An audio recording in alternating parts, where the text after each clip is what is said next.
চট্টগ্রাম বাঁশখালী বাহারচরা ইউনিয়নে এ+ সংবর্ধনা অনুষ্ঠিত।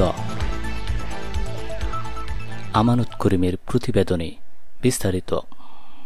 বাঁশখালী ৪ নং বাহারচরা ইউনিয়ন ইলশা আদর্শ যুব কাপেলার উদ্যোগে আয়োজিত এ+ সংবর্ধনা সুন্দর ও সফলভাবে সম্পন্ন হয়েছে। 18 জুন মঙ্গলবার আল রশিদ কমিউনিটি সেন্টারে এ+ সংবর্ধনা অনুষ্ঠান অনুষ্ঠিত হয়। অনুষ্ঠানে অর্ধশতাধিক মেধাবী শিক্ষার্থীদের মাঝে ক্রেস্ট ও সার্টিফিকেট প্রদান করা হয়। এ সময় এ+ প্রাপ্ত ছাত্রছাত্রীদের অভিভাবকরাও উপস্থিত ছিলেন।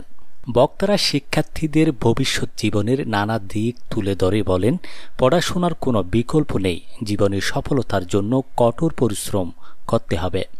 উক্ত এ+ সংবর্ধনা অনুষ্ঠানে প্রধান অতিথি হিসেবে উপস্থিত ছিলেন বাঁশখালী ডিগ্রি কলেজের সাবেক ভারপ্রাপ্ত অধ্যক্ষ প্রফেসর হারুনুর রশিদ, রায়ছটা প্রেমাসী আদর্শ উচ্চ বিদ্যালয় শিক্ষক মোহাম্মদ আমিরুল ইসলাম, ইসলামী আদর্শ যুব কাপেলার সভাপতি মোহাম্মদ সাকিবুল ইসলাম, সাবেক সভাপতি মোহাম্মদ রাসেল, ইলশা আদর্শ যুব কাপেলার উপদেষ্টা বিশিষ্ট আইনজীবী সাদুর রশিদ চৌধুরী, গাজী কামরুল ইসলাম চৌধুরী কামরান, আদর্শ যুব কাপেলার উপদেষ্টা ও ইলশা ইসলামী সমাজ কল্যাণ পরিষদের সভাপতি ফোরকানুল্লাহ, চট্টগ্রাম জজ কোর্টের আইনজীবী অ্যাডভোকেট জাহেদুল ইসলাম, ইব্রাহিম খলিল, রিয়াদ হোসেন কলিমুল্লাহ, রুবেল, ইলশা আদর্শ যুব কাপেলার অন্যান্য সদস্য সহ প্রমুখ।